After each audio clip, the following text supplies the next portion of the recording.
क्या हुआ है कि हाँ जी ठीक है, सर्वर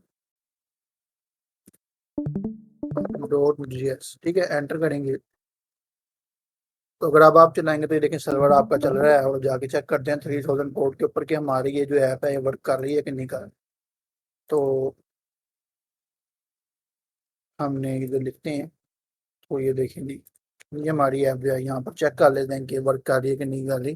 तो लिखे लोकल होस्ट कोलन 3000 एंटर करेंगे। ये देखें जी हेलो WDD मेंबर्स, जी बिल्कुल ये चल रही है। बिकॉज ऑफ हम राउट से क्या उसका नाम है ये यही ले रहे हैं, हेलो WDD मेंबर्स। मैं जरा इसको नीचे कर देता हूँ थोड़ी देर के लिए, ठीक है। ये देखें यहाँ हम ये राउट से यही चीजें मंगवा रहे हैं, ठीक है। ये देखें हेलो WDD मेंबर्स, और आउटबाउंड पे हमने कहा जी अबाउट पेज है, ठीक है। अब हमने यहाँ तक राउटिंग सीख ली थी पिछली क्लास में, ऐप्स का कोड देखा गया, ऐप में किस तरह से हम एक सर्वर बनाते हैं, ये सारा कुछ समझा कि किस तरह से सर्वर बनाना वगैरह, ये सारा कुछ समझा। देन हमने सर्वर डॉट जेएस के बारे में सीखा कि सर्वर डॉट जेएस क्या चीज़ है, इसके बारे में थोड़ा सीखा। तो पैकेज डॉट जेसन के बारे में सीखा कि पैकेज डॉट जेसन बेसिकली हमारा ट्रैक रिकॉर्ड रखती है, सब कुछ, ठीक है। इसके अलावा हमने यहाँ पर डेटाबेस का कोड लिखा, जो कि बेसिकली डेटाबेस का नेम था। हमने process dot env dot MongoDB URI भी लिया, मोंगोडीबी नेम भी लिया। अच्छा, अब एक काम कर सकते हैं, आपने क्या करना है, डेटाबेस का जो नाम भी है ना, वो भी एक स्पेसिफिक फाइल में लेना है। अब ये जो process dot ENV dot MongoDB URI लिखा हुआ आ रहा है ना, इसकी एक स्पेसिफिक रीजन है। क्यों? देखें, कुछ चीजें जो ऐसी होती हैं, जैसे मोंगोडीबी की स्ट्रिंग होती है, उसमें पासवर्ड भी हमारा होता है, उसमें हमारी ईमेल भी होती है, तो हम हर बंदे को नहीं दिखाना चाहते, ठीक है। तो इस वजह से हम ये जो है किसी को आम नॉर्मल तौर पे शेयर नहीं करते, मतलब कोई पब्लिक नहीं करते, इसको इसको प्राइवेट रखते हैं, इसको हाइड रखते हैं। अब हाइड रखने के लिए हम इसको क्या करते हैं कि इन्वायरमेंटल वेरिएबल्स की फाइल बनाते हैं डॉट ENV के नाम से, यहाँ पर बाहर डॉट ENV के नाम से डॉट ENV लिखें, ये देखिए, और ये फाइल एक बनेगी डॉट ENV के नाम से। अब ये सारी चीजें जो है ना, जैसे आपने प्रोसेस डॉट ENV लिखा है, मतलब कि ENV के अंदर से आए, तो अब ये सारी चीजें आप वहां पर भी जाके लेंगे। जैसे मैं ये मोंगोडीबी URI सबसे पहले ले लेता हूँ, यहाँ से कॉपी करता हूँ और यहाँ पर जाके पेस्ट कर दूँ। देखिएगा जरा, ये देखिए, ये मैंने पेस्ट किया, इक्वल लिया, ठीक है। अब इसके अंदर हम स्ट्रिंग लेंगे। स्ट्रिंग कौन सी?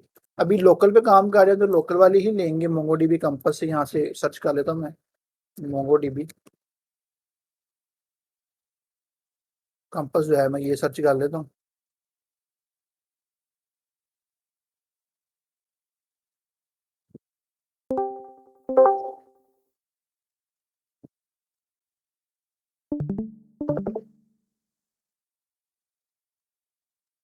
अब होगा क्या कि हमें सबसे पहले कनेक्शन करना पड़ेगा।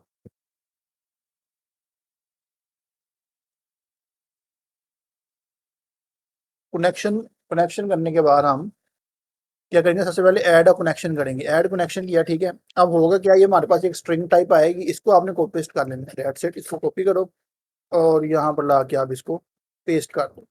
ये हमारे पास स्ट्रिंग है, ये लोकल की स्ट्रिंग है, जैसे हम लोकल होस्ट पे काम कर रहे हैं ना, इसलिए अभी हम डेटाबेस में भी अभी लोकली काम कर रहे हैं। सिर्फ आपको समझाना है अभी पहले कि डेटाबेस में बेसिकली करंट ऑपरेशंस किस तरह से परफॉर्म करवाए जाते हैं, डेटाबेस को कनेक्शन किस तरह से करवाया जाता है।